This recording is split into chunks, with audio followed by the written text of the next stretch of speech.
Well, we got a very quick turnaround on the Alrion setup, didn't we? Yeah, I thought we were not gonna know. It was gonna be a mystery for, I don't know, for the whole book, Ye- remaining of the remainder of the book. Yeah, certainly a bit longer, but I don't Mhm. mind it. I enjoyed her Yeah, POV, and I did. Yeah. yeah, there's a lot of really juicy characterization in there. Mhm. She seems very intelligent. Very intelligent, and yes, she does care about her Breezy. It does seem so, but like not so much that she like acknowledges she does what she can, which wasn't a Mhm. guarantee, and she's like, that's what I can do, so I've done it, my part's done, kind of an element. It's very practical.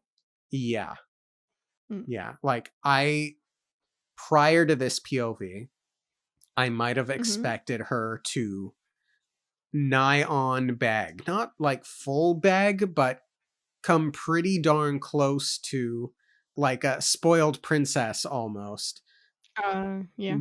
Insist that Set go back and save Breeze. But I suppose that's a testament to Sanderson and what he's doing with all of these characters, which is trying to build something deeper than what we might expect these stereotypical characters to be like. Yeah. No, he definitely does that with her. She's a lot more adept at manipulating, I suppose. Yeah, getting what she wants from her father. She's a lot more pragmatic about it as well. Like it's not about begging, it's about trying to get the best outcome. She's very logical. Yeah. A lot more mature than, and she knows, I guess Brandon Sanderson likes this idea of using the silly girl trope to veil a lot of mischief. Yeah. My prediction that we wouldn't get another Fellowship of the Mist chapter was also completely decimated this chapter. I'm so glad you're wrong. I really am, 'cause I was not ready to just leave that off. Mm-mm. Of course. I'm not entirely upset myself. But that said, the brief moment we did get with Elend, there was lip service to the brother situation, but again remains primarily unaddressed between the two of them. Yeah, I think it's, 'cause they're young and just got married, so they're having a good time in the tent, and, Yeah. they're focusing on that. Look, for everyone listening, I'm sorry to harp on it, but it just feels like such a big monumental thing to me that for it to only get throwaway prose about it, the way the prose has felt throwaway to me thus far, knowing it could still be addressed in the future, I acknowledge that, has me fearful that it won't be. I'm hoping that it's a button he keeps pressing and reminding us, and then it actually takes its toll eventually. So It's it's kind possible. of it's the yeah. I'm hoping that it's this him mentioning it like that is just showing us that it's building. It's still a thing in Ellen's mind, but he's not really confronting it because he is just enjoying other bits of Vin and doesn't want to confront that because you know what, we've had such a complicated past few months and everything, and I just want to enjoy this. And but the thing is, it'll start nagging. It'll just start nagging at him, and then it will escalate. Yeah, Maybe we won't even get it in this book, but I do feel like he's gonna continue press. I hope he'll be pressing that button. yeah. I mean, look, we had someone working really hard on Vin to try and turn her against him. Now we need Mhm. someone to work really hard on Elend to turn him against her. Hmm. Who would that be? Well, I I suppose there is a little bit, yeah. I don't know, but that would be the button to press if someone did want to turn Mhm. him against her. There is a bit of the exchange between Spook and Erland of this kind of like Vin is insane thing. Yeah, So but like I don't expect Zane of Spook. yeah, true. And then we get my king. My king! All hail Ugh. President Doxson, Nope. I'm still not a fan. Mm-mm. the competent one. Did you think I was gonna change my mind? No, I did not, but I don't give two shits if he hates the nobility. If Penrod is going to nepotism his way into an incompetent command structure, then bring on Mhm. President Doxson. As he says, they have been fighting their whole life. They know what's up. Okay. Yeah, I know. I think he's good for the people, but I actually don't think I like him. I don't think I like him anymore. Yeah, he's just a bit too dark. Without him and Kelsey's dynamic, I've kind of lost my affection for him. Wow. It's an interesting, yeah, it's an interesting set of events. I need to find my way back to him, I suppose. But yeah, just at the moment, I think without Doxson, I mean without Kelsia, Doxson just becomes very dark for me. You don't have to agree or disagree. You don't have to comment. You can go, okay. I mean, I would argue there's a tiny bit of tell don't show with regard to Mhm, getting us with regard to Sanderson wanting us to think of Doxson as this deeply angry individual a little bit. Not wholly. He's earned quite a lot of it. My tell don't show comment was more specific to this chapter than previous ones, mhm, but I'm getting hung up on that detail because it was well shown in the argument meeting. But so many actions that he takes are competent mhm, and necessary. And it's not like he wasn't willing to go to Penrod and transfer his services to Penrod. He's the one that suggested it in that meeting, which I mhm. agree was more show, don't tell, not tell, don't show. I'm a sucker for competence. I'm a sucker for smart choices. And I would love to see this book resolve in such a way that everyone sees Penrod as potentially incompetent and then they all name Doxson king. That would be Okay. so great. Mm. For me, There, personally.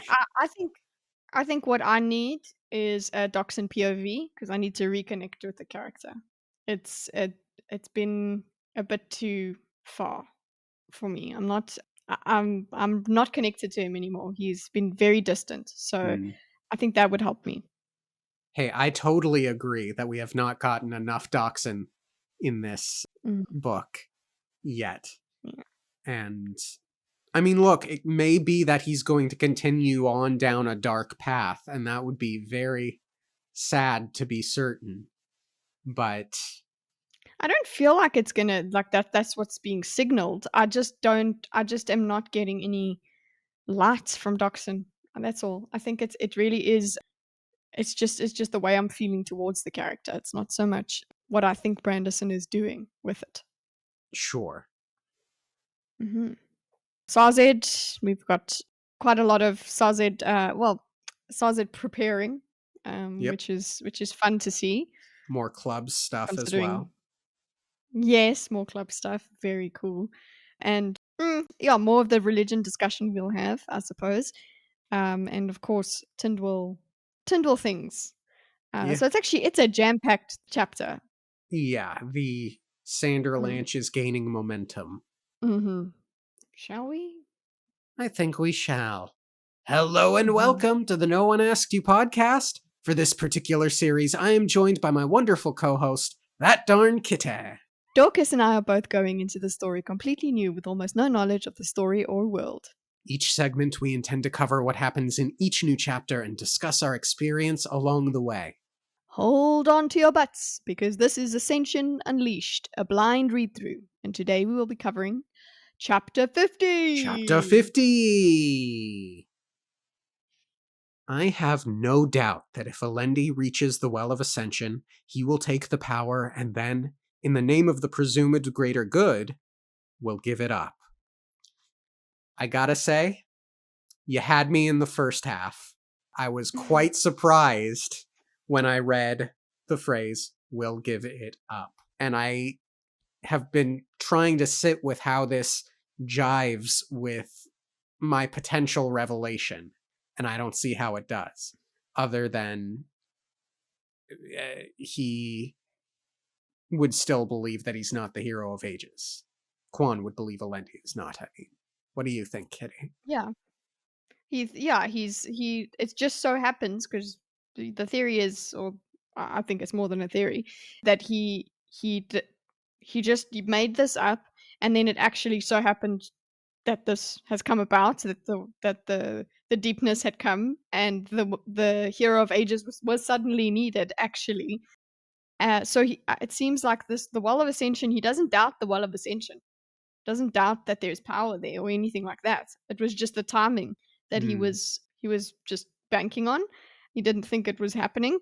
So here it's like, okay, well, okay, so we've landed up in this situation, and the Well of Ascension is there. And yeah, okay, cool. I think he's going to give up the power. So even if he's not this prophesied hero of ages, he's again the best they've got. And Alendi is a good enough guy, Yeah. sounds like. I don't know if I've brought it up as a theory or not before, but a possibility that anyone could be the hero of ages. What makes the Mhm. hero is how others perceive them, or perceive them to be the hero. Again, it's what Orasur was saying. Dogasur, Tensoon, Mhm. was saying, in a crisis, a hero will rise type situation. And maybe Alendi was the hero, Mhm. but there was just something wrong about him and his specific moral character in Quan's eyes. In Kwan's eyes, yeah. No, but Kwan still sees that he will do what needs to be done in this passage. He is saying that. Yeah. But Kwan does seem to that the only reason he thinks something is wrong with Alendi, or something is wrong, or that Alendi isn't the hero of ages, is because he made it up, or he made that up. But Hmm. not but now that events have now actually pushed them more towards the hero of ages needing to be there, now he's like, okay, well, I suppose, yeah, I suppose he would work. He would do his what needs to be done. What about the idea that it do are we convinced that there's not going to be another reveal about the Lord Ruler, that it's not Rashek, it's someone else? Because we I did have nothing of that, and that's it. That's all we had. I was suitably convinced away from the possibility that the Lord Ruler was actually Quan, in part because, Mhm. well, because of a comment that reminded Mhm. me that when Vin burnt the metal in front of the Lord Ruler, Mhm. she saw a herdsman, not a scholar, Mhm. which does fit Yeah. with what we know of Rashek. Mhm. Yeah, that does. So So, it's not someone else. I just considered the possibility. That's all. yeah. Because anything is possible with all these mysteries everywhere. Yeah. Mm. Anything else to say, or shall we get in the chapter? Let's get into it. Are those the fellows you want, Lady That? Alrion scanned. Sorry. Alrion scanned the valley and the army it contained, then looked down at the bandit, Hobart. He smiled eagerly, or well, he kind of smiled. Hobart had fewer teeth than he had fingers, and he was missing a couple of those. Orion smiled back from atop her horse. She sat side saddle, reins held lightly in her fingers. Yes, I do believe that is Master Hobart. Hobart looked back at his band of thugs, grinning. Alrion rioted them all a bit, reminding them how much they wanted her promised reward. Clever. At that, I'm like, man, this woman is very smart. Oh, she's chilled, and she also sits side saddle now because it's like she's giving them the idea that she's just a lady, and Yeah. because I imagined her, she was riding like normally before. Her father's army spread out before them in the distance. She had wandered for an entire day traveling west looking for it, but she'd been heading in the wrong direction. If she hadn't run afoul of Hobart's helpful little gang, she would have been forced to sleep outside, and that would have been rather unpleasant. That is such Alrion prose, and I'm here for it. Mhm. Well done. And yeah, that's Ariane prose, and you can see why her and Breeze get along. Yeah. It's the same as sort of Breeze, that kind of, "Oh, no, that would be very uncomfortable." Hmm. "Come, Master Hobart, She said, moving her horse forward. let's go and meet with my father." The group followed happily, one of them leading her pack horse. There was a certain charm to simple men like Hobart's crew. They really only wanted three things: money, food, and sex. And they could usually use the first to get the other two. When she'd first run across this group, she'd blessed her fortune, despite the fact that they had been running down a hillside in ambush, intent on robbing and raping her. Another charm about men like these was that they were rather inexperienced with allomancy. So, right there, it's a Mhm, wonderful, wonderful, unconventional way to handle the situation of being surrounded and robbed. It's like, yeah, you could rob mhm, me and take what's mine, or you could play the hero, get a very big reward for helping me. mhm, Now, I am a paranoid person. If I were playing D&D and I were Hobart, I would say something mhm, like, your father will kill me the second you part ways with us. Why should I trust you? mhm. But she's got the rioting on her side. And she is Yeah, she probably really does. very compelling herself. Yes, no, and she's got that going for her. Yeah, like she's got a grip on them. She really has. She's like, no, she's got a tight touch on their emotions, and it seems like because of their inexperience with allomancy, they're not like, hey, why do I suddenly feel so loyal to this woman? Or why do I suddenly feel like everything's going to be okay and I'm not going to get killed by her father? They're obviously not like that. They're not that skeptical. So that helps as well. Yeah. She kept a firm hold on their emotions as they rode toward the camp. She didn't want them reaching any disappointing conclusions, such as ransoms are usually bigger than rewards. She couldn't control them completely, of course, she could only influence them. However, with men so base, it was fairly easy to read what was going on in their heads. It was amusing how quickly a little promise of wealth could turn brutes into near gentlemen. Again, very Alrion. Mhm. She's like, "Okay, well, yeah." And she is not afraid. She's very calculated. She knows what she's got to do to keep them going and keep them in control and keep them under her control. So, yeah, I'm appreciating her skill. Yeah. Now that she's parted ways, by the way, with the Fellowship of Mhm. the Mist, Mhm.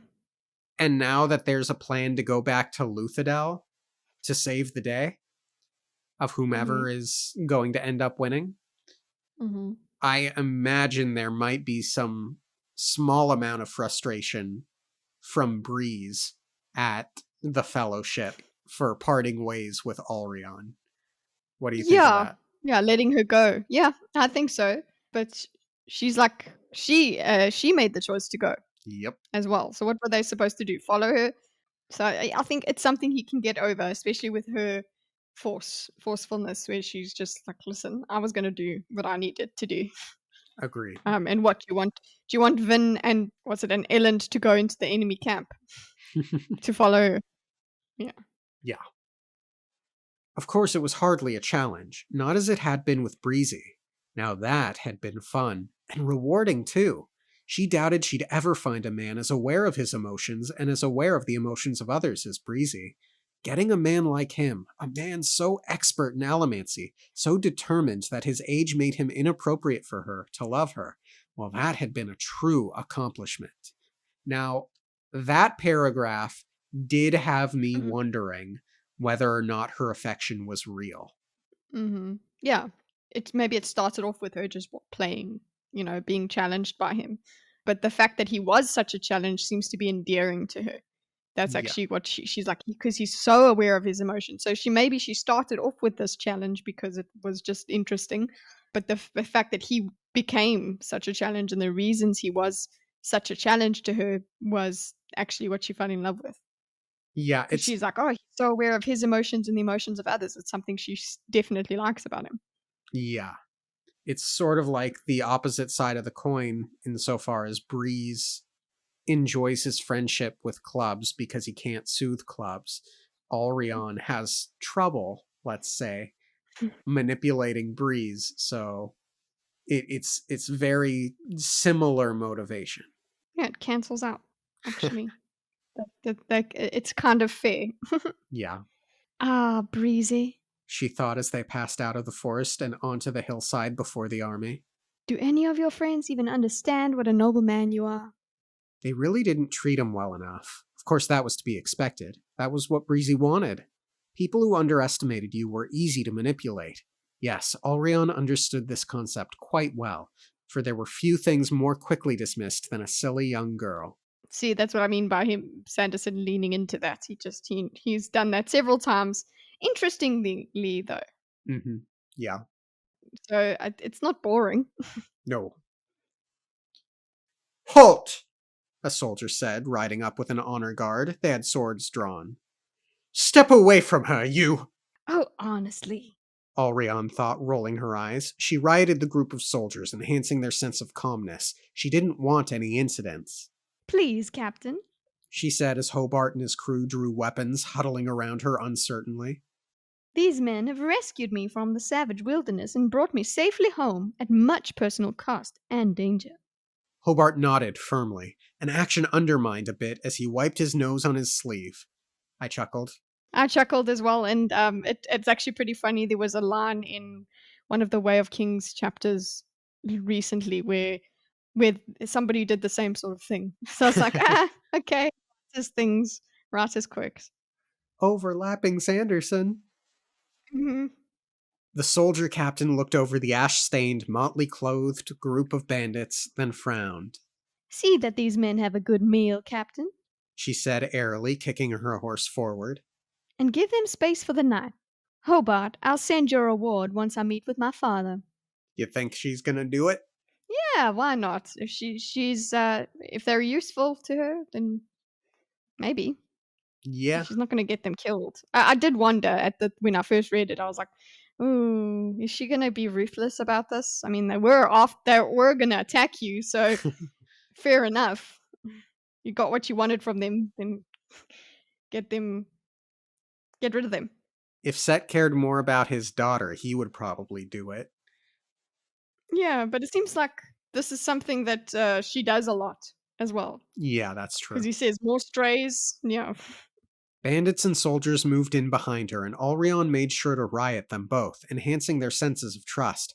It was a tough sell for the soldiers, especially as the wind shifted, blowing the full stench of the bandit crew across them.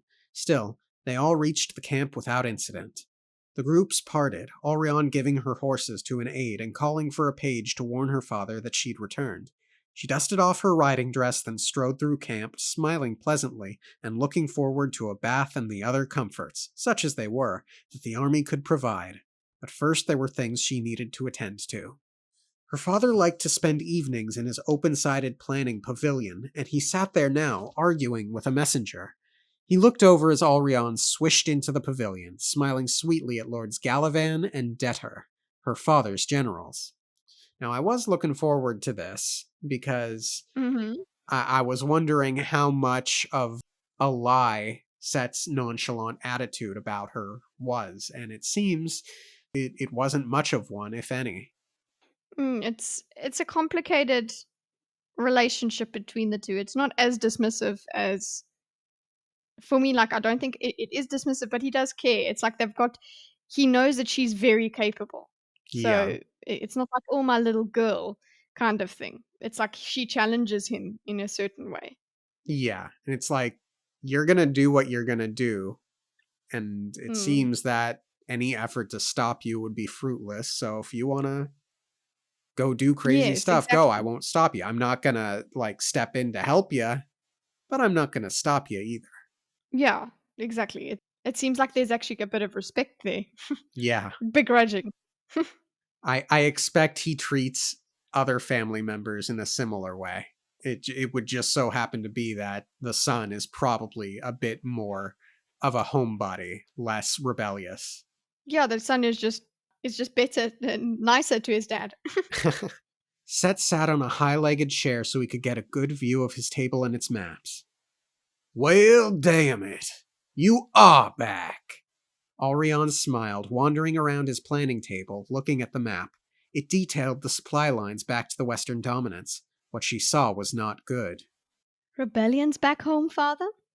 And ruffians attacking my supply carts. That boy Venture bribed him, I'm sure of it. Okay, jeez. I was like, okay, no. He's got other things going on, but okay. That was what happened, though. Did he? Oh, for them to harass him on the way there. I don't know. Remember the Um. canal stuff? Oh, the canal stuff, the supply lines. Yeah, that's true. Bribed them. Okay, never mind. They do get stuff from it anyway. But Never mind. we also presumed that there would be rebellions back home. Yes, that's true. Yes, he did. But that's all pointless now. Did you miss me? She made sure to tug strongly on his sense of devotion. Set snorted, pulling at his beard. Fool of a girl. I should have left you home. So I could have fallen to your enemies when they raised a rebellion. We both know that Lord Yeoman was going to move the moment you pulled your armies out of the Dominance. And I should have let that damn obligator have you. Alrion gasped. Father! Yeoman would have held me for ransom. You know how terribly I wilt when I'm locked up. I laughed at that because I think I read it as sort of a fake gasp. Yeah. It is. It is. It's kind of like, oh no, how dare you? And because they both know that she wouldn't. She would deal with whatever came, whatever happened. Yeah. She's like, oh, I wilt when I'm locked up. You know, like it's like, oh, it's very uncomfortable when I'm locked up, Dad. Set glanced at her, and then apparently, despite himself, he started to chuckle. You'd have had him feeding you gourmet foods before the day was through. Maybe I should have left you behind. Then at least I'd have known where you were, rather than worrying where you'd run off to next. You didn't bring that idiot Breeze back with you, did you? Father, Breezy is a good man. Good men die quickly in this world, Alrion. I know. I've killed enough of them. It's important to note here, it sounds like Set never had any apprehension that Alrion would die in the city. He expected her to get out. Yeah, well, I expected her. Yeah, he thought it was likely. Would you say he hoped? Well, it says worrying where you'd run off to, so I think there was an expectation and maybe a little bit of hope, but mostly living in expectation. Yeah, it's like because she's just so formidable. That's just not an option. Yeah. Oh yes, you're very wise. And taking an aggressive stance against Luthadel had such a positive outcome, didn't it? Chased away with your tail between your legs? You'd be dead now if dear Vin had as little conscience as you. That conscience didn't stop her from killing some 300 of my men. She's a very confused young lady. Either way, I do feel obliged to remind you that I was right. You should have made an alliance with the Venture Boy instead of threatening him. That means you owe me 5 new dresses. She's so cute. She's like haha, see I got it, but you don't have to really do much, just give me dresses. I like this interaction between them. It's so good. Me too, and it invokes a scene of the two of them in which Alrion says, you should do this, make an alliance with Venture, and some sort of bet involved. It's very cute. But also it's like, and she clearly gives a damn about dresses. It's something that's nice, that she finds nice. Okay, so look at that femininity happening with her power. It's happening with her girliness comes along with her intelligence. Look at that. It's not like you had to make her into a complete tomboy for her to be powerful. Yep. Set rubbed his forehead. This isn't a damn game, girl. Fashion, father, is no game. I can't very well enchant bandit troops into leading me safely home if I look like a street rat now, can I? Fair point. Mm-hmm. More bandits, Alrion? Set asked with a sigh. You know how long it took us to get rid of the last group? And I love this because it's just like she just She does this. This is something that she does, and she just irritates her dad, and her dad's like, "Oh my god, another one." It's really endearing. Yeah. Hobart's a wonderful man, not to mention well connected with the local thieving community. Give him some gold and some prostitutes, and you might just be able to talk him into helping you with those brigands that are attacking your supply lines. More Alrion is smart. Yeah, she's resourceful. Set glanced at the map, then he began to pull at his beard thoughtfully. Well, you're back, he finally said. Guess we'll have to take care of you. I suppose you want someone to carry a litter for you as we head home. Actually, we're not going back to the Dominants. We're returning to Lutherdale. Set didn't immediately dismiss the comment. He could usually tell when she was being serious. Instead, he simply shook his head. Lutherdale holds nothing for us, Orion. We can't go back to the Dominants either. Our enemies are too strong, and some of them have allomances. That's why we had to come here in the first place. We can't leave the area until we have either money or allies. There's no money in Lutherdale. I believe Venture when he says the Atium isn't there. I agree. I searched that palace well. Never found a bit of the stuff. That means we have to leave here with friends instead of money. Go back, wait for a battle to start, then help whichever side looks like it's going to win. They'll feel indebted to us. They might even decide to let us live. Set stood quietly for a moment. That's not going to help save your friend Breeze, Orion. His faction is by far the weakest. Even teaming with the Venture Boy, I doubt we could beat Straff or those Kolos. Not without access to the city walls and plenty of time to prepare. If we go back, it'll be to help your Breeze's enemies. Alrion shrugged. You can't help him if you're not there, Father. She thought. They're gonna lose anyway. If you're in the area, then there's a chance you'll end up helping Lutherdale. A very small chance, Breeze. That's the best I can give you. I'm sorry. Yeah, so it's so... Gosh, I wish I could think of the word. Adult isn't the right word. Pragmatic's not the right word. I've been thinking of pragmatic. Why isn't right? Pragmatic's close. It's Realistic? forlorn? No, Cynical? not quite. It's very out of my hands. It's very set. It's very and set. S-E-T and C-E-T-T. I don't know. I'm sorry. Okay. Well, yeah, I do like that.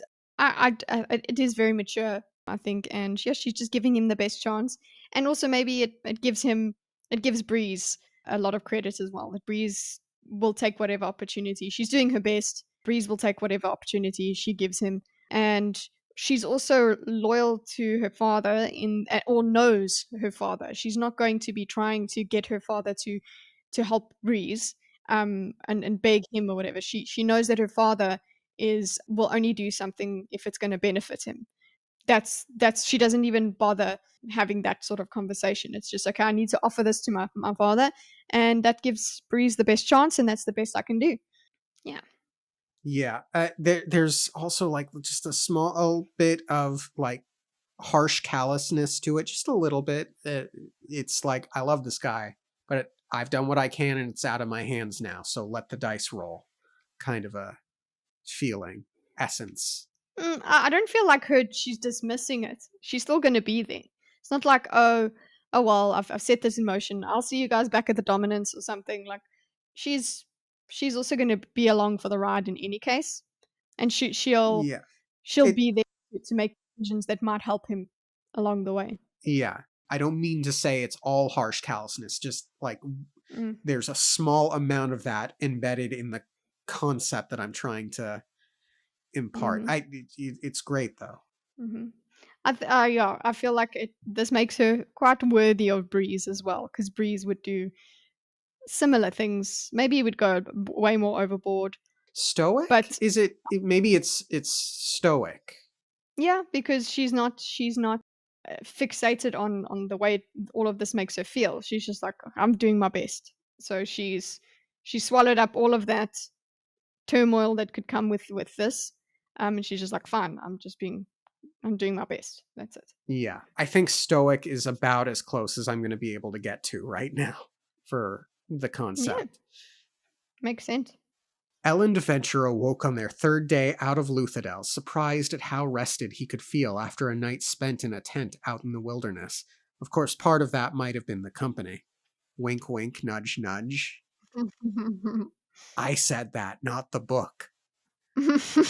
Yeah, just to be clear, Brandon Sanderson didn't wink, wink, nudge, nudge. Vin lay curled up beside him in their bedroll, her head resting against his chest. He would have expected her to be a light sleeper, considering how jumpy she was, but she seemed to feel comfortable sleeping beside him. She even seemed to become a little less anxious when he put his arms around her. Okay, Okay, maybe you are right, will you Kitty. agree?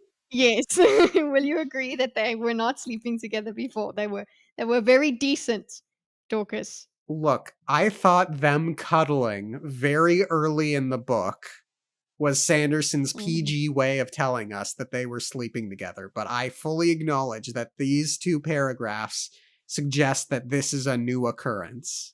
Yes. Okay. And I don't think it's bad. I don't think it's bad. I don't think it's like unrealistic, whatever. I think it's nice. I like that. It's sweet. I don't want 16-year-old Vin doing furious jumping. A little awkward for No. Spook, I think. Yeah, well, you're the third wheel. It's already awkward. Just turn off your tin. Or he has to. The thing is, he has to keep his tin on so he can hear everything. Kitty, do me a favor. If you, your husband, and I are ever camping together, don't do this in the tent next to me, please. Okay, we'll be quiet. And don't That's a give up rule. your watch post while I'm asleep to do this thing. Either. I'm sure Vin would never do that. He looked down at her fondly, admiring the form of her face, the slight curl of her black hair. The cut on her cheek was almost invisible now, and she'd already pulled out the stitches. A constant low burn of pewter gave the body remarkable strength for recovery. She didn't even favor her right arm anymore, despite the shoulder wound, and her weakness from the fight seemed completely gone. She still hadn't given him much of an explanation regarding that night. She had fought Zane, who apparently had been Ellen's half-brother, and Tensoon the Khandra had left, yet neither of those things seemed like they could have caused the distress in her he'd sensed when she'd come to his rooms. He didn't know if he'd ever get the answers he wanted, yet he was coming to realize that he could love her even if he didn't completely understand her. He bent down and kissed the top of her head. So, I really, really feel like that's Sanderson brushing away the brother stuff. It's really, really hard for me to see him after this specific line. He didn't know if he'd ever get the answers he wanted, to see Mhm. Ellen bringing the issue up again. And I that's why I I'm I think concerned. that the thing that makes me think the same way you're thinking is not the answers he wanted part. The answers he wanted part is actually yes, he still wants answers. Okay, so there is that button for him. But the thing that makes me lean more on your theory that it's not going to be addressed is that he's like, oh well, he could love her even if he didn't completely understand her. Like that's more dismissive for me. It's like he's like, oh well, I do want answers, but I'm gonna just barrel past this because I love her. And I don't know. For me, what I would have preferred with this character, like I said earlier, is that those questions still nag at him as much as he's like, oh, I can love her even though I don't understand her, whatever. He needs to ask those questions. Yeah. It's okay to ask questions of the person you love. Yeah. I don't know how I would feel if I were told that I had a half brother and that half brother died. And it's important to note that Straff, it is known by Ellen that he spent a lot of time doing this thing. It's less the shock of him having a half brother and more the you knew and you kept that from me kind of a thing. And it just really, really strikes me as that's one secret too far. Or should be. But I've harped on that Mhm. long enough, so let's move on unless you have anything to say, Kitty. Yeah, let's go. She immediately tensed, eyes opening. She sat up, exposing a bare torso, then glanced around their small tent. It was dimly lit with the light of dawn. Finally, she shook her head, looking over at him. You're a bad influence on me. Oh? he asked, smiling as he rested on one arm. Vin nodded, running a hand through her hair. You're making me get used to sleeping at night. Plus, I don't sleep in my clothing anymore. First off, oh my. Second off, at least she's getting some rest now. Hopefully that signals some degree of level-headedness moving forward. Yeah, she needs that. If you did, it would make things a little awkward. Yes. But what if we get attacked during the night? I'd have to fight them naked. I wouldn't mind watching that. Oh my, Ellen. Oh my. Why not? Make a joke, you can. But I like her response. It's very much what I would have done. She gave him a flat stare, then reached for a shirt. You're having a bad influence on me too, you know, he said as he watched her dress. She raised an eyebrow. You're making me relax and letting me stop worrying. I've been so tied up with things in the city lately that I'd forgotten what it was like to be an impolite recluse. Unfortunately, during our trip, I've had time to read not only one, but all 3 volumes of Truebeld's Arts of Scholarship. Nerd. Yep. So it seems there's a part of him that's glad to not be king anymore. Yes, it makes sense. He's really been tense, and now he's like, oh, I've had so much responsibility lately. Let me just be a little bit young for a sec and be with my wife. I'm a newlywed. He's on honeymoon. Yeah. Vin snorted, kneeling in the low tent as she pulled her belt tight, then crawled over to him. I don't know how you read while riding. Oh, it's quite easy, if you aren't afraid of horses. I'm not afraid of them. They just don't like me. They know I can outrun them, and that makes them surly. Oh, is that it? Ellen asked, smiling, pulling her over to straddle him. I think it's endearing that she doesn't like horses, but also, if they're riding slow enough that Ellen can read while riding, that suggests that they aren't necessarily rushing to their destination. And I'm kind of like, maybe if the world's at stake, you don't overpace yourself, but don't go leisurely into that good night. She nodded, then leaned down to kiss him. She ended it after a moment, moving to stand. She swatted his hand away as he tried to pull her back down. Oh my, Ellen. You guys are not on a honeymoon. You are off to rescue or search for help for a city under siege.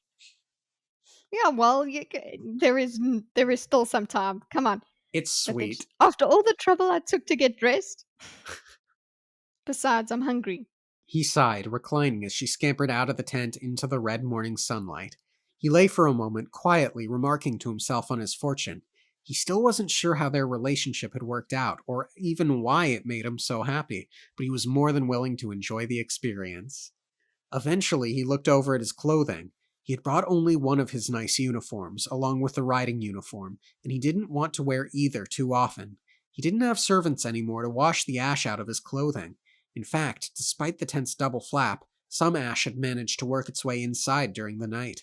Now that they were out of the city, there were no workers to sweep the ash away, and it was getting everywhere. Privileged guy. He's noticing, oh yeah, this is not a normal thing for him. That's fine. He's just getting into it. There's no workers now. Okay. He's not, like, complaining about it. So he just noticed. He noticed. Yeah. So he dressed in an outfit far more simple. A pair of riding trousers not unlike what Vin often wore, with a buttoned gray shirt and a dark jacket. He'd never been forced to ride long distances before. Carriages were generally preferred, but Vin and he were taking the trip relatively slowly. They had no real urgency. What? What?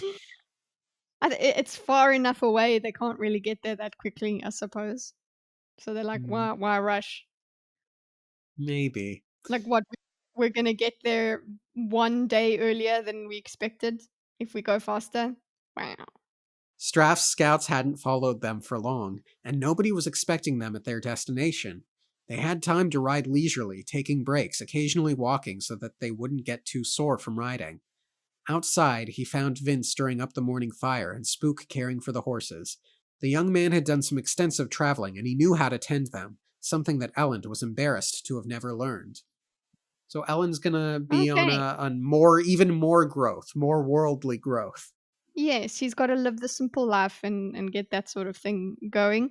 I am with this leisurely pace thing. I'm sure that it's going to bite them in the ass. I think that we've made Sanderson is really showing us that their pace is leisurely because it's going to change at some point. Yeah. And it feels like that's a warning more than anything else. Yep.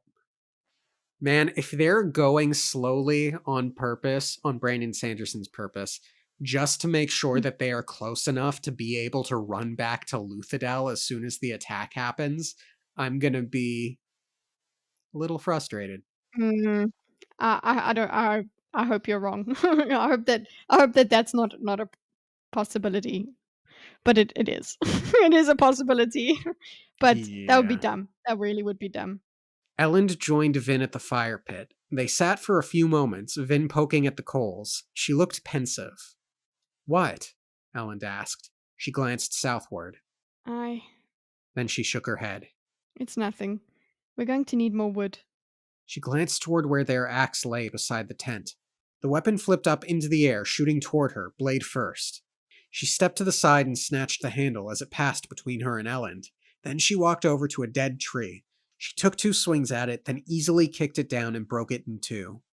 She has a way of making the rest of us feel a little redundant, doesn't she? Spook asked, stepping up beside Elend. At times, Elend said with a smile. Spook shook his head. Whatever I see or hear, she can sense better, and she can fight anything she finds. Every time I come to Luthadel, I just feel useless. Aw, poor Spook. Yeah, that masculinity is being threatened. No, but it's literally just being threatened by competence. It's not that she's a woman. It's just there's someone more competent than me, and that is annoying. Yeah. But he's got other skills. He's a master of disguise. Vin couldn't do that. I really hope Spook's time to shine is coming.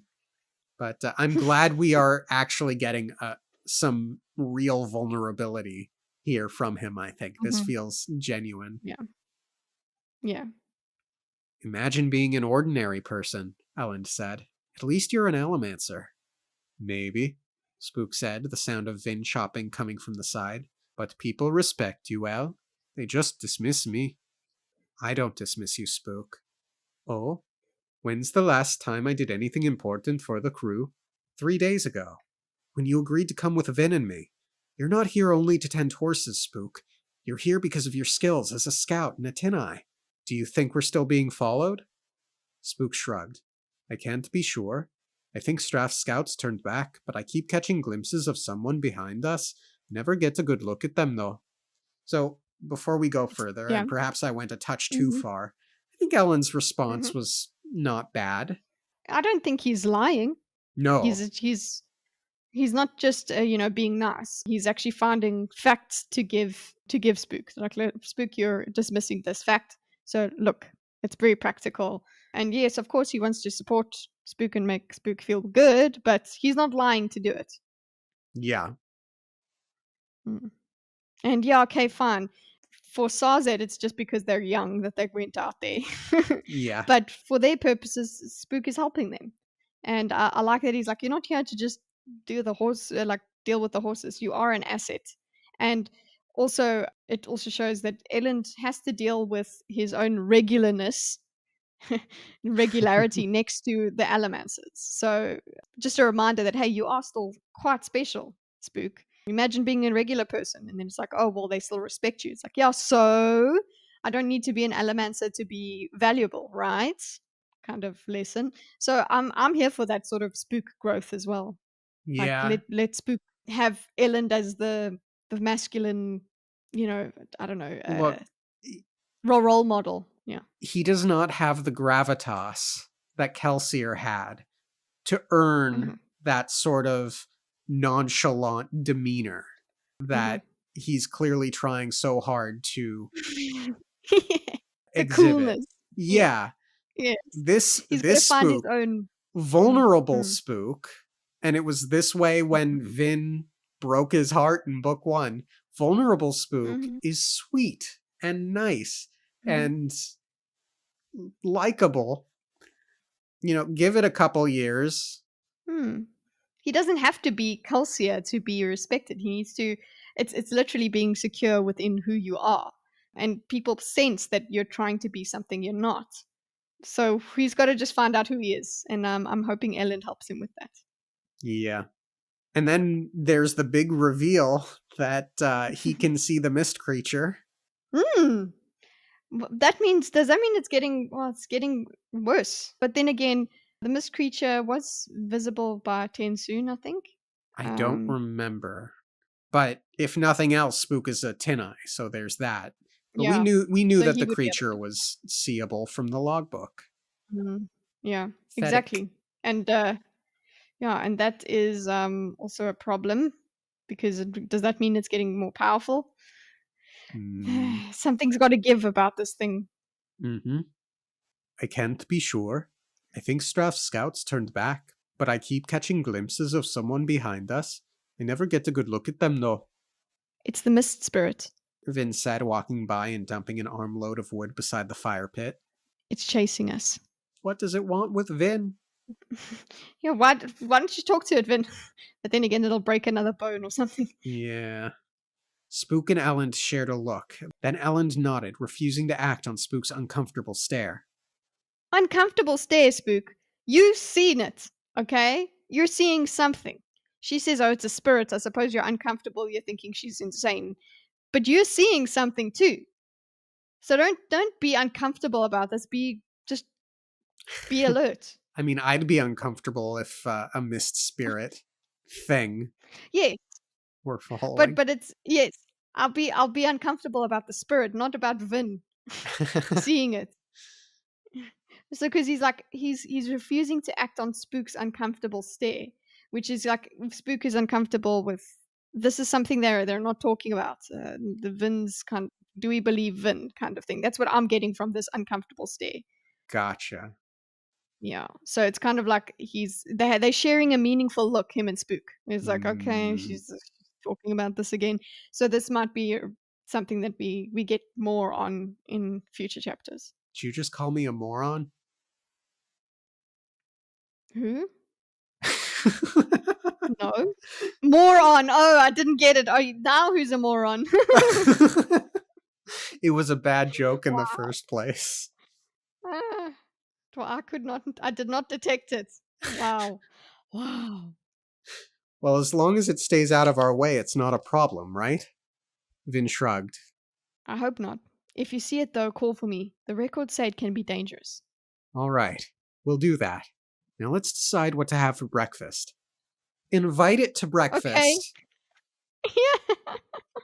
Okay, honeymoon Ellen. He's really in it. He's on it. This is like the White Lotus kind of thing. He's just, oh, let's go. We're just chilling for a bit. I guess he wants it. He needs it. It's okay. Yeah. Straff woke up. That was his first surprise. Nice way to start a POV. He lay in bed, inside his tent, feeling like someone had picked him up and slammed him against the wall a few times. He groaned, sitting up.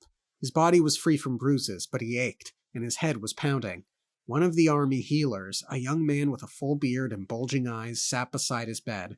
The man studied Straff for a moment. So, good, they've got another healer. Hopefully, he can send for a doctor. I mean, hopefully not, because he's a bad guy and we disavow many things about him. But if he's smart, he will get a better doctor. He'll figure it out. He'll use resources. But yeah, he's properly hungover, as one is when one is in withdrawal. So yeah, you feel like you were hit by a bus. Sounds like a hangover. So a very bad one.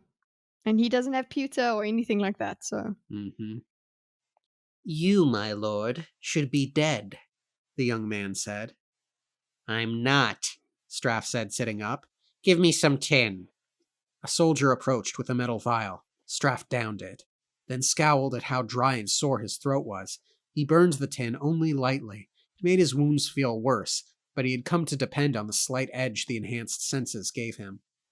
How long? He asked. Better part of 3 days, my lord, the healer said. We weren't sure what you'd eaten or why. We thought about trying to get you to vomit, but it appeared that you'd taken the draught of your own choice, so... You did well, Straff said, holding his arm up in front of him. It still shook a bit, and he couldn't make it stop. Who is in charge of the army? I will say, you've watched The Death of Stalin, right? Yes. It's an excellent movie, worth a watch. I guess, and I'm less educated on this particular topic, so if I misspeak, let me know. But I guess basically Stalin had executed all of the good doctors, so there were only bad doctors left when he had his illnesses, and Yeah. so they literally couldn't help him. I'm kind of getting similar vibes here. It wouldn't surprise me if Straff had done some similar things. Yeah, I don't know what medicine is like in this kind of world anyway. Healers, what they're like. I mean, the only ones we've really been exposed to is keepers. So I don't know what his resources are like. Don't know if he would have killed them. It seems like Driven it him was away, such an I oversight that imagine. he just kept. Hey? Driven him away, I imagine. But you were saying Yeah, oversight. yeah. No, that was an oversight that he just relied. He had a single man dependency. Yeah. He relied on her. And he thought that he was being really smart by having her because it's just like, oh, well, she's undercover. You know, people think that she's just my mistress. But everybody did find it weird that you would be calling this mistress that we know you like young girls and you keep, you know, Disavow. calling this, oh my gosh, she's in her 20s kind of woman.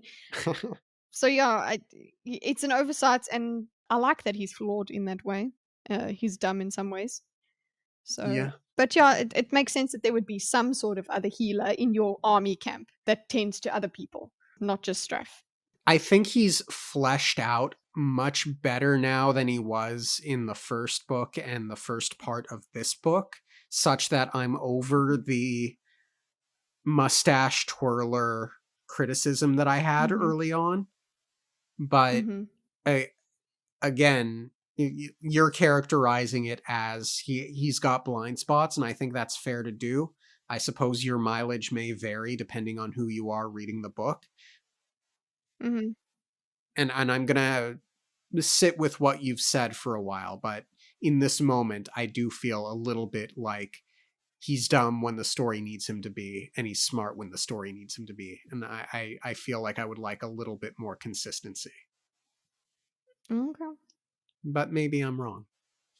You did well, Straff said, holding his arm up in front of him. It still shook a bit, and he couldn't make it stop. Who is in charge of the army?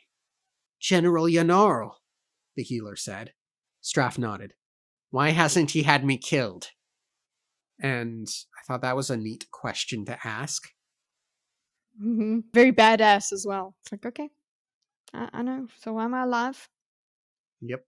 Sets the tone for his expectations. Yes. The healer blinked in surprise, glancing at the soldiers. My lord, said Grent the soldier, who would dare betray you? Any man who tried would end up dead in his tent. General Yanarl was most worried about your safety.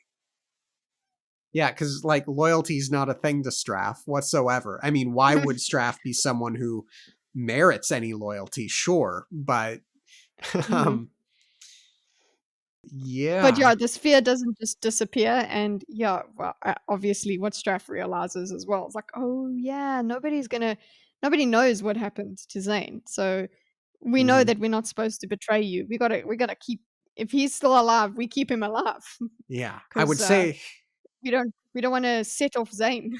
yeah, I would say don't count on that for much longer, to be clear. Hmm.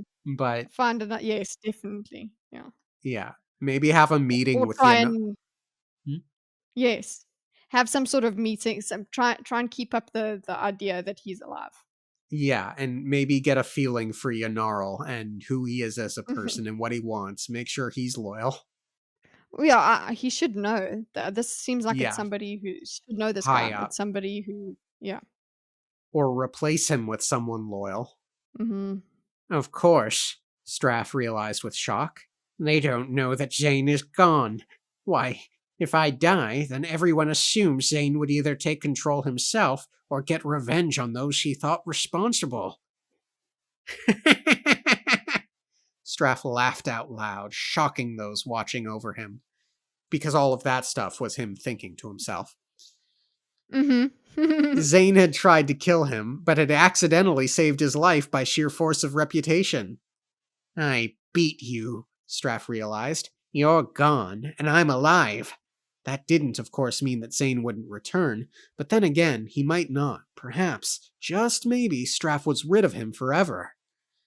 That line actually had me wondering, is Zane gonna find a way to come back? Oh god, please no. What, like he comes and haunts him, he starts being a voice in his head? That would be fun. Yeah, I don't know how it would happen. I don't think, Mhm. because he had that metal stick and God talking to him. Mhm. So Yeah. I could, Are you saying he's not dead? No! I definitely think he died, but there could be a Frankenstein plot, or Oh. or it could be like in his head haunting him for his sins type of a thing. Or there could any number of ways Sanderson could bring Zane back. This line had me Oh. thinking, I wonder. Mm. Ellen's Mistborn, Straff said suddenly. We followed her for a while, my lord, but they got too far from the army, and Lord Yanarl ordered the scouts back. It appears she's making for Terrace. He frowned. Who else was with her? We think your son Elend escaped as well, the soldier said, but it could have been a decoy. And obviously Straff is going to take that to mean it was Zane and they didn't realize it was Zane. Yeah, that's probably what he thinks. And I'm okay with him thinking that because he also yeah, I think he will act as if Zane is truly gone.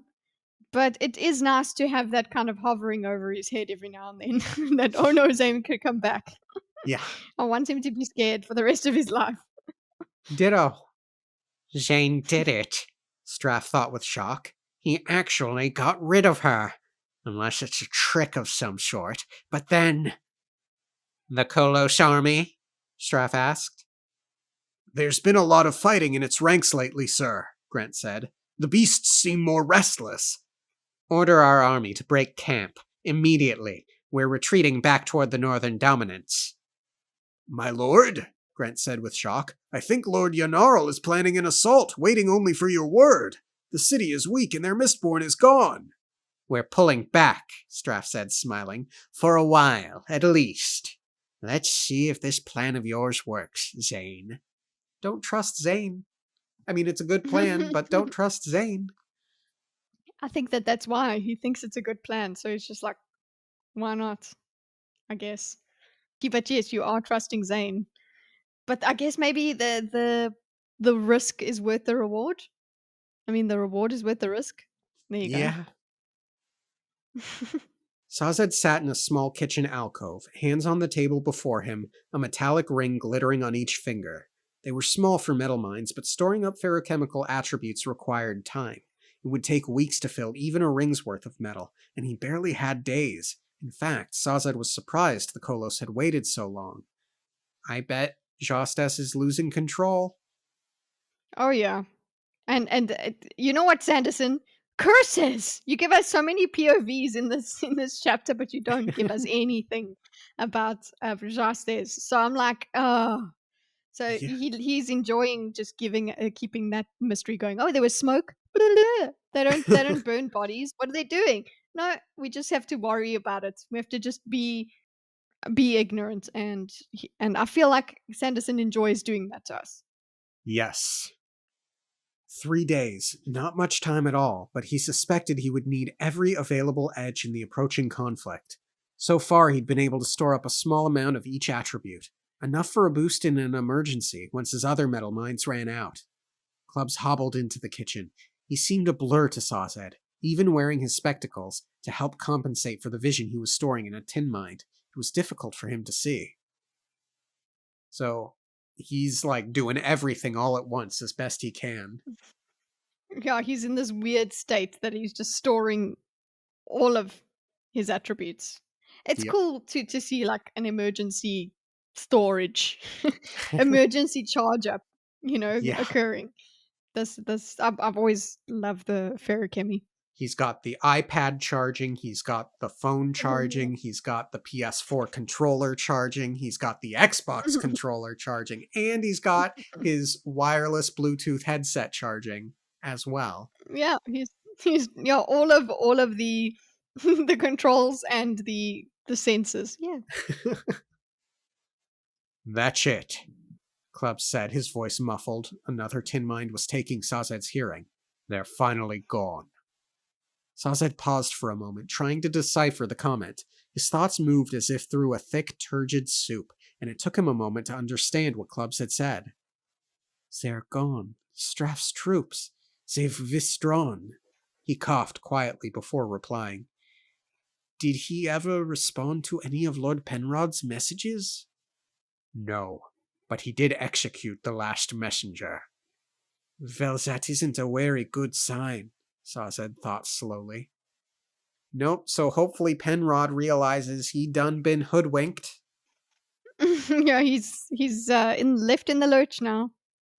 Mm-hmm. Well, and maybe try and figure out what Straff's plan is. I don't know if you should really take it on faith that Straff's just gone to the Northern Dominance. Is he the kind of guy that just walks off? Hmm. Yeah.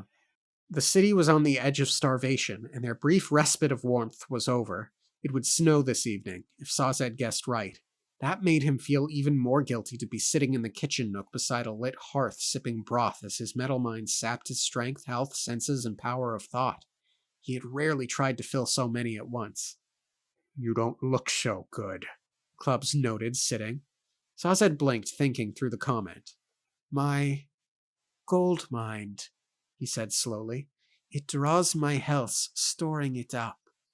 So when I read that, I thought, what's the connection between gold storing health and gold being the self actualization metal? Hmm. Yeah, gold is self. Hmm. Is Yeah. vitality. Hmm. I must eat to maintain my strength, he said, mentally preparing himself to take a sip. It was an odd process. His thoughts moved so slowly that it took him a moment to decide to eat. Then his body reacted slowly, the arm taking a few seconds to move. Even then, the muscles quivered, their strength sapped away and stored in his pewter mind. Finally, he was able to get a spoonful to his lips and take a quiet sip. It tasted bland. He was feeling scent as well, and without that, his sense of taste was severely hampered. Yeah, he's in a weird fog. Ugh, I don't like this feeling that he's giving me, but it's very interesting. Yeah, but they're in Yeah. an emergency. Hmm.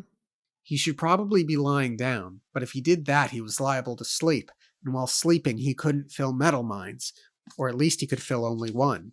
A bronze mind, the metal that stored wakefulness, would force him to sleep longer in exchange for letting him go without sleep on another occasion. Sazed sighed carefully, setting down his spoon, then coughing. He'd done what he could to help avert the conflict. His best plan had been to send a letter to Lord Penrod, urging him to inform Straffventure that Vin was gone from the city. He had hoped that Straff would then be willing to make a deal. Apparently that tactic had been unsuccessful. D'ya think? Dead messenger. Oopsie.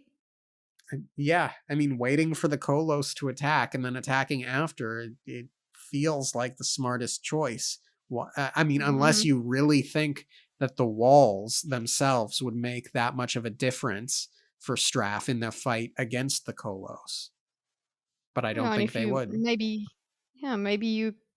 you could try and convince Straff that the Kolos would damage Luthadel too much. It's gonna damage your prize. So maybe something like that could have worked, but I don't know. I don't know. He's already doing Zane's plan anyway. Yeah. Their doom approached like the inevitable sunrise. Penrod had allowed 3 separate groups of townspeople, one of them composed of nobility, to try to flee Luthadel.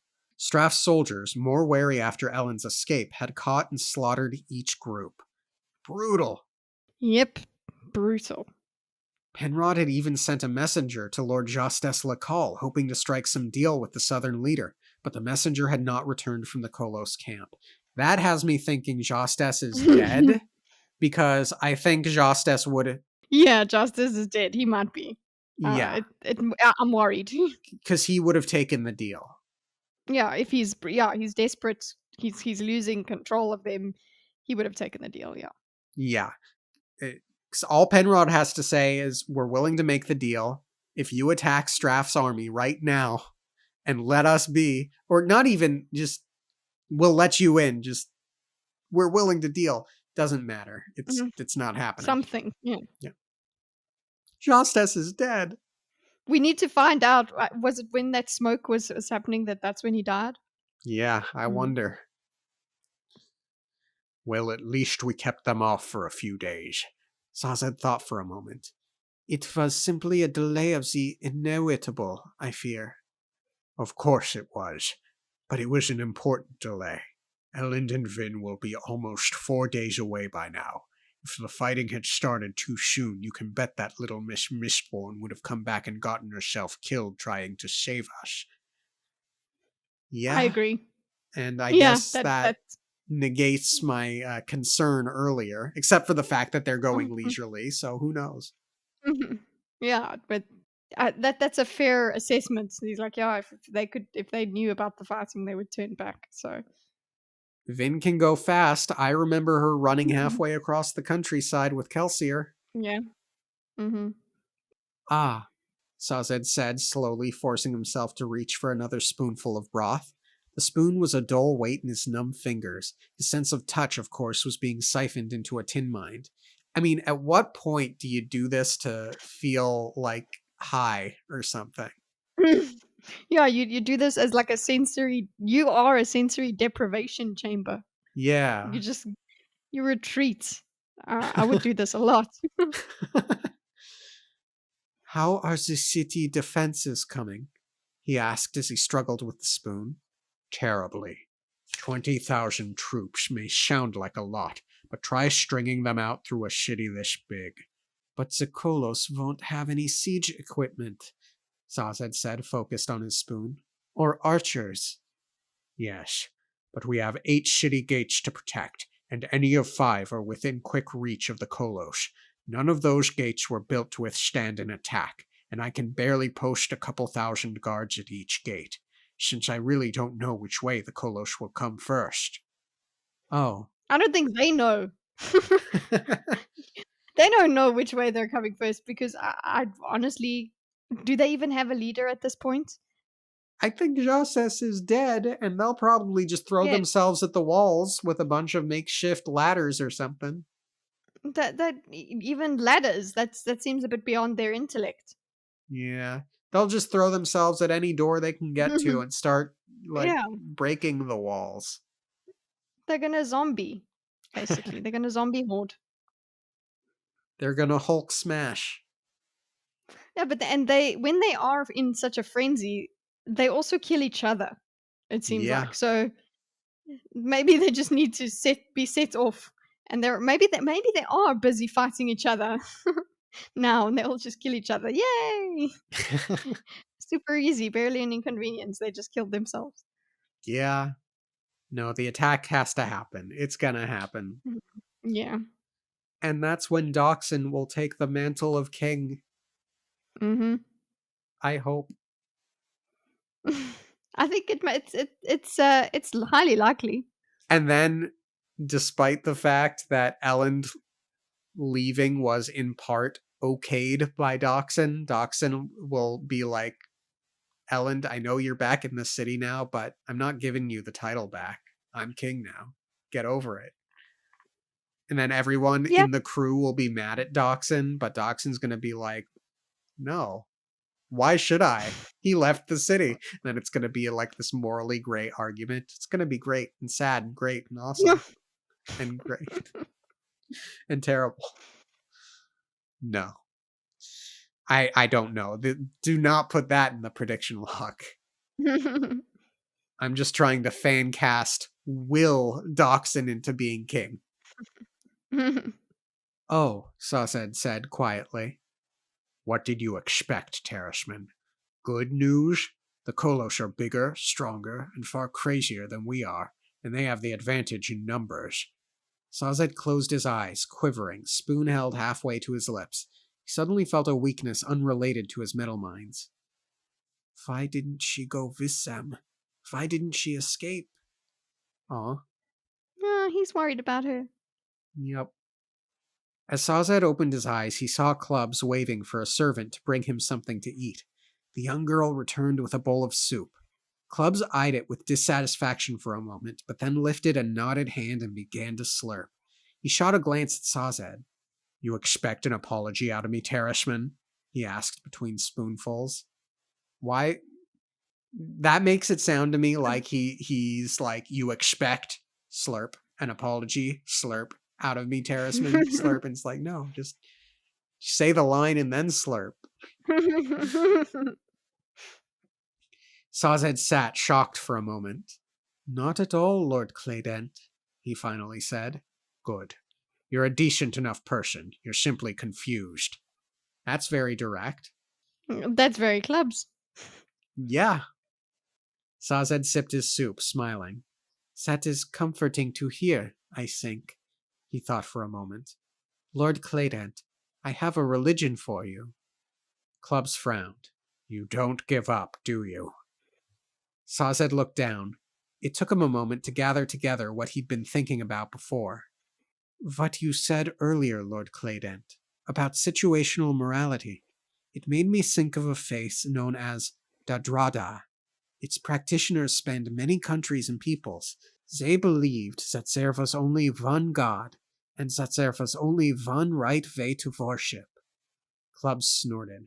I'm really not interested in one of your dead religions, Terrashman. I think they were artists, Sazed said quietly. Thought that's neat. Mm-hmm. Yeah. It's interesting we're not getting Sazed dealing with the criticisms of Clubs yet, because he did say it's made me think things I haven't thought before, but then he still goes on and does this old thing where he finds a religion for the person. Yeah, it's classic Sazed, and Mm-hmm. Sazed's building a bridge with Clubs here by acknowledging what Mm-hmm. I think has more or less always been in like these books, just never like super Mm-hmm. highlighted. But the fact that he is a craftsman does in fact make him an Mm-hmm. artist. Yep. Clubs hesitated. They sought art drew one closer to God, Sazed said. They were most interested in color and hue, and they were fond of writing poetry describing the colors they saw in the world around them. Clubs was silent. Why preach this religion to me? He demanded. Why not pick one that's blunt like I am? Or one that worshipped warfare and soldiers? Because, Lord Claydent, Sazed said. He blinked, recalling memories with effort through his muddled mind. That is not you. It is what you must do, but it is not you. The others forget, I think, that you were a woodworker, an artist. When we lived in your shop, I often saw you putting the finishing touches on pieces your apprentices had carved. I saw the care you used. That shop was no simple front for you. You miss it, I know. Very sweet, a little YA, Mm-hmm. very wise. Yeah, I'm not too oh no about YA about it. I'm happy about it. I didn't mean that as a pejorative at all. Yeah, so I enjoyed it, and it's not just sweet; it's intelligent. I think it's perceptive. Yeah. And I just imagine Clubs responding in his characteristic grumpy. You might be touching a nerve soon, Sazed. Careful how you tread. But the fact that he didn't respond, that he's kept quiet, is a response. It's Yeah, a good response. yeah. You must live as a soldier, Sazed said, pulling something from his sash with a weak hand. But you can still dream like an artist. Here, I had this made for you. It is a symbol of the Dadrada faith. To its people, being an artist was an even higher calling than being a priest. And interestingly, for all of the religions he has preached to the crew over the course of these two books, I think this is the one that will stick. Yeah, and it's one that he even has an artifact for. I don't Mm-hmm. remember him having artifacts and things.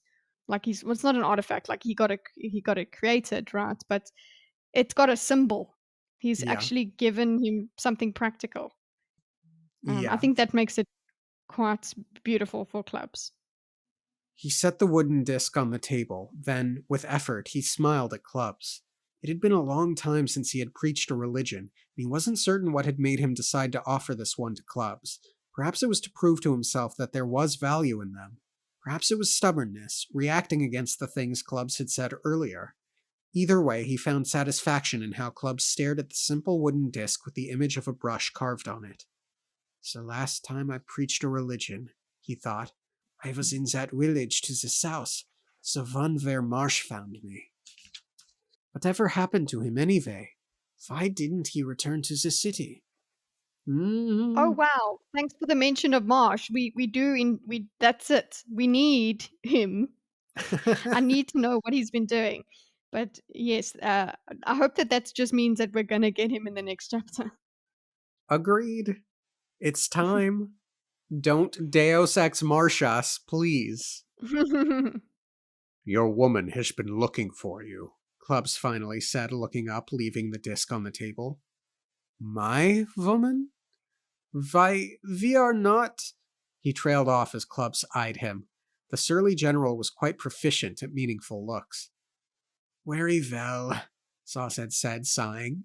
He glanced down at his fingers and the 10 glittering rings they bore. 4 were tin, sight, hearing, scent, and touch. He continued to fill these. They wouldn't handicap him much, but he released his pewter mind as well as his steel mind and zinc mind.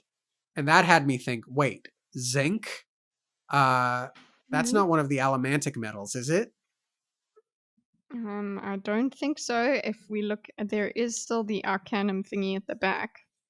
I'm a little scared Um, to look for fear of. I mean, I guess I could go to the first one. Actually, ooh, I do have it right here. Okay. there's a little table. Yeah. I'm okay. Zinc. Oh, no, we Oh, do know that's the this. It riot one. riots in flames. Okay. Yeah. So that's what Alrian uses. Never mind then. I thought that we Mhm. had like gotten a subtle Easter egg of a new Mhm. metal out there, Mhm. but answered. Mhm. Immediately, strength refilled his body. His muscles stopped sagging, reverting from emaciated to healthy. The fuzz lifted from his mind, allowing him to think clearly, and the thick, swollen slowness evaporated. He stood invigorated. "That's fascinating," Clubs mumbled. Sazed looked down. "I could see the change. Your body grew stronger and your eyes focused. Your arms stopped shaking. I guess you don't want to face that woman without all of your faculties, eh? I don't blame you." Clubs grunted to himself, then continued to eat. Very Clubs. Very clubs, and you know what? Quite a good assessment. That is literally. Don't go with your mind slow to talk to Tindwell. Yeah. Sazed bade him farewell, then strode out of the kitchen. His feet and hands still seemed like nearly unfeeling lumps, yet he felt an energy. There was nothing like simple contrast to awaken a man's sense of indomitability. And there was nothing that could sap that sensation more quickly than the prospect of meeting with the woman he loved. Why had Tindwell stayed? And if she was determined not to go back to Terrace, why had she avoided him these last few days? Was she angry that he had sent Elend away? Was she disappointed that he insisted on staying to help? What All do of you. those things. Yes, all of those It things. doesn't. It doesn't. That's not how this works. You don't just get one feeling. You get all the feelings and all of the reasonings. And guess what? They can all be in conflict. Yes. He found her inside Keep Venture's grand ballroom. He paused for a moment, impressed, as always, by the room's unquestionable majesty. He released his sight tin mind for a moment, removing his spectacles as he looked around the awesome space. Enormous rectangular stained glass windows reached to the ceiling along both walls of the huge room. Sazed was dwarfed by massive pillars that supported a small gallery that ran beneath the windows on either side of the chamber. Every bit of stone in the room seemed carved, every tile a part of one mosaic or another, every bit of glass colored to sparkle in the early evening sunlight. Sounds beautiful. Yeah, it's beautiful, and even before he gets to this point where he's reminiscing, just that description had got me thinking of the first time I saw it. as in the first time it was described to us in the first book. Mhm. So that I really enjoyed that happened to me, and then then the character himself starts thinking about the last time he saw this. It's been so long, he thought. The first time he'd seen this chamber, he had been escorting Vin to her first ball, where she'd met Elend. Sazed had chastised her for carelessly attracting the attention of so powerful a man, and now he himself had performed their marriage. He smiled, replacing his spectacles and filling his eyesight to mind again. May the forgotten gods watch over you, children. Make something of our sacrifice if you can. Very good. Yeah, very good. And he really is thinking this is the end. And I guess I'm still thinking Mm, like, no, there's hope. I still have hope. I think yeah, no, like I don't want to be with him in this resignation that yeah, okay, I, stuff's st- over. I still think there will be deaths, but I don't believe Sazed will Mhm. die in this book. I hope not. I can't handle that. Tyndwyl stood speaking with Doxon and a small group of functionaries at the center of the room. President Doxon! They were crowded around a large table, and as Sazed approached, he could see what was spread atop it. Marsh's map, he thought. It was an extensive and detailed representation of Luthadel, complete with notations about ministry activity. I will say, it's strange they would need Marsh's map specifically for this. Yeah, what are they doing? Yeah. Marsh's map was mostly focused on the soothing stations and things like that. Yeah. Which could be useful, I guess, but I don't see why they wouldn't have more detailed, better, more non crew related maps. Mm. And like what other ministry stuff would be relevant at this point? Yeah, unless it's just to remind us that Marsh isn't here yet. Marsh is a thing, yes. Sazed had a visual image of the map as well as a detailed description of it in one of his copper mines, and he had sent a physical copy to the Synod. Tyndwyl and the others had covered the large map with their own notations. Sazed approached slowly, and as soon as Tyndwyl saw him, she waved for him to approach. Ah, Sazed, Doxon said in a businesslike toned voice, muddled to Sazed's weak ears. Good. Please come here. Sazed stepped up onto the low dance floor, joining them at the table. Troop placements? He asked. Penrod has taken command of our armies, and he's put noblemen in charge of all 20 battalions. We're not certain we like that situation. Yeah, that is very much a Penrod move, as described to us earlier in the book, about Penrod being a good man, but still very much the nobleman. That there would be a bit of Nepotism. nepotism. Yeah, exactly. What do you Yeah, think? there's no competence. He's just like, oh, these are noblemen, so they must be in charge. And it's like they don't know anything. Mm-hmm. It's the old ways. It's stupid. Yeah.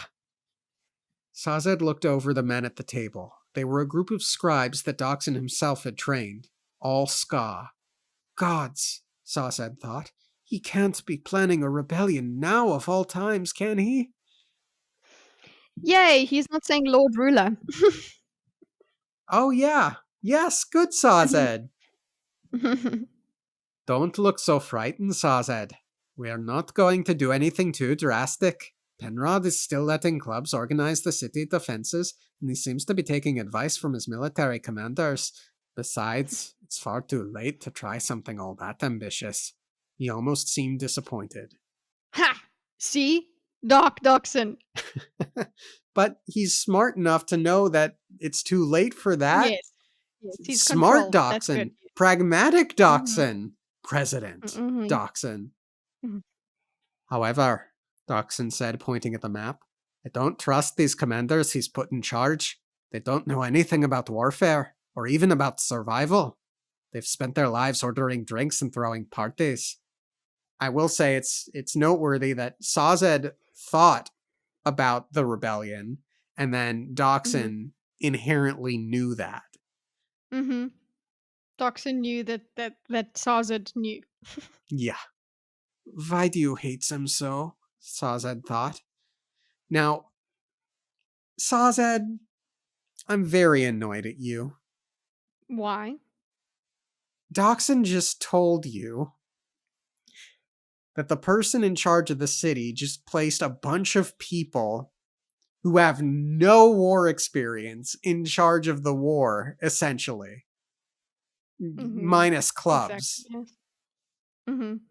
And you have to So it's think, like why does he hate them so? And he's you just don't. focusing on that.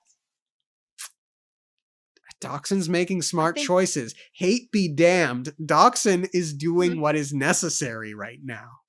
Mhm. I know, but Sazed is thinking of the emotions. He's thinking of the emotional side. He's thinking of the morality and everything underlying. He's not thinking very practically. He's just thinking about what Doxson must be feeling, the fact that he was disappointed and things like that. So I understand he should be a bit more realistic and notice and appreciate what Doxson actually is doing, but instead he's focusing on the internal what is going on in Doxson's mind. Why do you hate them? Like, I, maybe he doesn't know the story of Doxson, or literally why he hates them. I'm taking Doxson at his word that the noblemen that were put in charge, all noblemen, no ska, don't Hmm. actually have that war experience that the ska do, that Yeah, they more have no competence. specifically the ones Yeah. trained do. Hmm. That Yeah, Demure there's does, no that reason. clubs. Yeah. Yeah, there's no reason for them to be in charge other than because it's just the way it used to be. It's Yeah. stupid. And I'm sure Yeah. that there were some noblemen in the city guard and what have you. So there are probably a few competent ones, but I do think Penrod has significantly erred in a way that is very, I think, pleasing to read. It's very in character for who I Hmm. know Penrod to be. But I'm really frustrated that Sazed's response to that information is, why do you hate them? And that is ultimately what I mean when I said earlier that in this chapter it's very tell don't show. I think this is Sanderson Hmm. trying to again hit that note of Doxson does not like noblemen. It's like, Hmm. but Penrod just did something really bad, and hate Yeah, doesn't he did factor something into stupid. that. Yeah, it's just they've done this, so he actually needs to make plans preempting the um the outcomes of the stupidity of Penrod instead of just, of taking over. He's just like, fine, I agree with you. He's making smart choices. This does make me think of, the reveal we had. I think it was a chapter or so ago that Breeze is actually a nobleman. Would be interesting for Doxson to find that out for that a friend of his is actually born Ooh. noble. Yeah, that Mm. would be an interesting plot point. Mhm. I wouldn't mind reading it. Mhm. Why do you hate them so? Sazed thought. Ironically, Doxson was the one in the crew who looked most like a nobleman. He was more natural in a suit than Breeze, more articulate than Clubs or Spook, only his insistence on wearing a very unaristocratic half-beard made him stand out. The nobility may not know warfare, but they are experienced with command, I think. Eh, That's stupid. They're like, eh. "Oh, what? So they can tell people what to do better? They can command people better? They can Yeah, but you don't know what to tell people to do. So that whatever benefit you have is lost if you don't have the right mind behind it." Yeah, and the consequence of learning warfare on the job is that people die. Yeah. So it's great. You can be a politician, go be a politician elsewhere, and let the qualified people handle the warfare. Yes, that's why generals are generals and, MPs are MPs, parliament people are, you know yeah, they shouldn't you shouldn't mix them. Yeah. And like there's some overlap in terms of being able to command a room or being able to Mhm. delegate and so on and so forth. But eh, No, eh, if there's no intelligence behind it, if there's no instinct behind it, it's useless. yeah, true, Doxson said. But so are we. That's why I want one of our people near each gate, in case things go poorly and someone really competent needs to take command. Which obviously will, because it's going to be a very, very, very bloody battle, I'm sure. Mhm. So, yes, very smart Dachshund, exactly. And really, and like you said as well, I like he's acknowledged. He's not doing anything too drastic because he could try and just take over, but he's like, you know what, fine. I'll just keep people nearby in case somebody needs to take over. We've got this. I've made plans for this, which I find is very smart and measured. And twice in times of crisis, who did everyone turn to? Doxson. In the rebellion when Kelsier died, who did everyone turn to?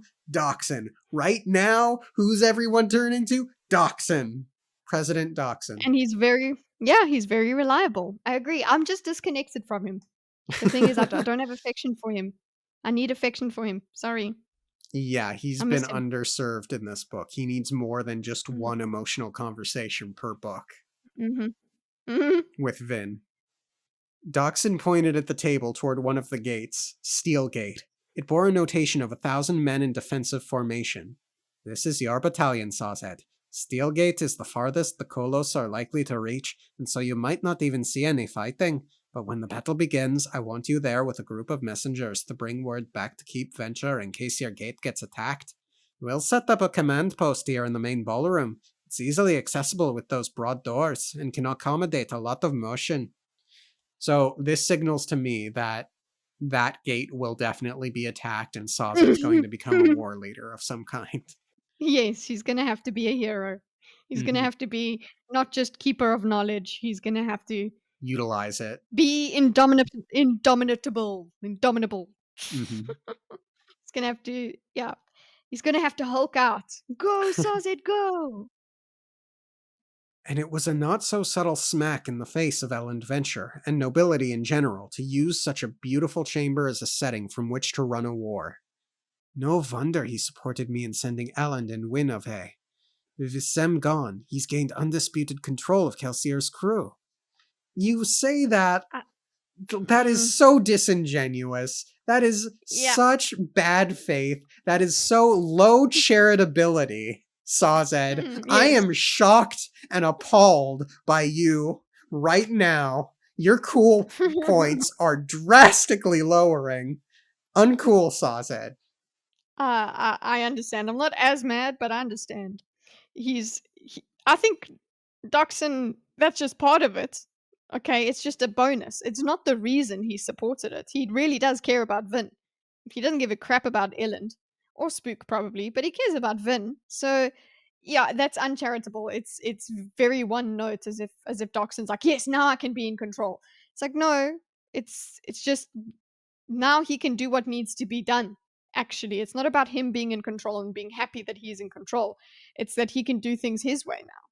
I think that's really what is important to him, not just I'm a power hungry guy.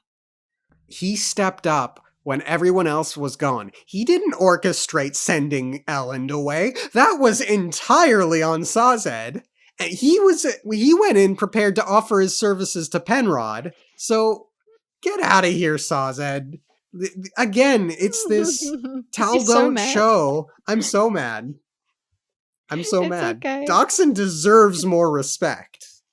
Mhm. I think he is gonna become king. I hope so. It wasn't a bad thing. No matter Doxson's prejudices, he was an organizational genius and a master of quick planning. I know you don't like to fight, Saz, Doxson said, leaning down on the table with both hands, but we need you, I think he is preparing for battle, Lord Doxson. Tindwell said, eyeing Sazed. Those rings on his fingers give a good indication of his intentions. Sazed glanced across the table at her. And what is your place in this, Tindwell? Lord Doxson came to me for advice. He has little experience with warfare himself, and wished to know things I've studied about the generals of the past. She advises kings. About Mm-hmm. kings. And it's good that he's not too arrogant. He's like, no, I need as much information as possible. That's good, smart Doxson. Mm-hmm. Ah, Sazed said. He turned to Doxson, frowning in thought. Eventually he nodded. Very well. I will take part in your project, but I must warn you against divisiveness. Please tell your men not to break the chain of command unless they absolutely must. Doxson nodded. Now, Lady Tindville, Might we speak for a moment in private? She nodded, and they excused themselves, walking under the nearest overhanging gallery. In the shadows behind one of the pillars, Sazed turned toward Tindwell. She looked so pristine, so poised, so calm, despite the dire situation. How did she do that? You're storing quite a large number of attributes, Sazed. Tindwell noted, glancing at his fingers again. Surely you have other metal mines prepared from before? I used all of my wakefulness and speed making my way to Lucidel, and I have no health stored at all. I used up the last of it overcoming a sickness when I was teaching in the south. I always intended to fill another one, but we've been too busy. I do have some large amount of strength and weight stored, as well as a good selection of tin mines. Still, one can never be too well prepared, I think. Yeah, we're gonna get Hulk Sawhead. Yeah. Yes, heavy, Mm-hmm. like keeping the door shut, Sazed. Hold the door, Sazed. Yeah, Perhaps. Tindwell said. She glanced back at the group around the table. If it gives us something to do other than think about the inevitable, then preparation has not been wasted, I think. Sazed felt a chill. Tindville, why did you stay? There is no place for you here. There is no place for you either, Sazed. These are my friends. I will not leave them. Then why did you convince their leaders to leave? To flee and live. Survival is not a luxury often afforded to leaders. When they accept the devotion of others, they must accept responsibility that comes with it. This people will die, but they need not die feeling betrayed. They were not. They expect to be saved, Sazed. Even those men over there, even Doxon, the most practical one in this bunch, thinks that they'll survive. And do you know why? Because deep down they believe that something will save them. Something that saved them before. The only piece of the survivor they have left. She represents hope to them now. And you sent her away. To live, Tindville. It would have been a waste to lose Win and Elend here. So this makes sense. This is why she was angry. Or Yeah, she's been a bit offish with him. and And this she's is the right. confrontation they needed to have. Yeah. She is right. She is right. But I think she also cares. So, yeah, I think they needed to have this conversation. I love it when characters have the conversations they need to. Yeah, I agree. Hope is never wasted. I thought you, of all people, would understand that. You think it was stubbornness that kept me alive all those years in the hands of the breeders? And is it stubbornness or hope that kept you here in the city? She looked up at him. Neither. It's love. It's you. Sazed looked at her for a long moment in the shadowed alcove. Planners talked in the ballroom, their voices echoing. Shards of light from the windows reflected off the marble floors, throwing slivers of illumination across the walls. Slowly, awkwardly, Sazed put his arms around Tindwell. She sighed, letting him hold her. Ah. Oh, it's very Quite. cute. He released his tin mines and let his senses return in a flood. Softness from her skin and warmth from her body washed across him as she moved farther into the embrace, resting her head against his chest. The scent of her hair, unperfumed but clean and crisp, filled his nose, the first thing he'd smelled in 3 days. With a clumsy hand, Sazed pulled free his spectacles so he could see her clearly. As sounds returned fully to his ears, he could hear Tindwell breathing beside him. Oh, this is so sorry. This is just so good. This moment, all of his senses coming back. It's so beautiful. Yeah, very sweetly written. And very cinematic. Do you know why I love you, Sazed? I cannot fathom. Because you never give in. Other men are strong like bricks, firm, unyielding, but if you pound on them long enough, they crack. You're strong like the wind, always there, so willing to bend, but never apologetic for the times when you must be firm. I don't think any of your friends understand what a power they had in you. Had, he thought. She already thinks of all of this in the past tense, and it feels right for her to do so. I fear that whatever I have won't be enough to save them, Sazed whispered. It was enough to save 3 of them, though. You were wrong to send them away, but maybe you were right too. Sazed closed his eyes and held her, cursing her for staying, yet loving her for it all the same. At that moment, the wall-top warning drums began to beat. Cliffhanger! Oh, Sanderlanche. It's happening right Mm-hmm. now in the book. See, Tindall's happy. Well, happy as in like, yes, she also cares about Ellen and Vin and wants them to live, but at the same time, she also was like they should have stayed. And I am very upset with her for thinking in the past tense already. Stop it. Yeah. That's no. But she's very practical. She's not going to she's kind of against, well, it's weird. She's kind of against hope because hope is false, but at the same time, she's upset that the other two are not here. Ellen and Vin are not there to save them. So it's like, I don't know. She has hope and then lack of hope at the same time. She believes in hope, but doesn't have it, I suppose, because Vin is gone. I suppose. Yeah. Yeah. Long chapter. Quite a long one, and a lot of I hope the next one's just as long. what I like though is that it didn't feel rushed. A lot of things are happening, a lot of things are happening quickly, Mhm. but it doesn't necessarily feel rushed. No. I think these we've got 9 chapters left. Seems Yeah. like. And I think like at least 3 of them will be blind blinds. Mhm. Yep. Right. Thank you for being with us the whole time. It's been a long chapter. Has been. Exciting. Thank you all. Dachshund for president. Dachshund for president. Thank Mhm. you all for tuning in. Have a great rest of your week. Subscribe to That Darn Kitta if you get a chance, because she's got a great channel. And we'll see you next time. Okay, thanks. Okay, thanks. Bye.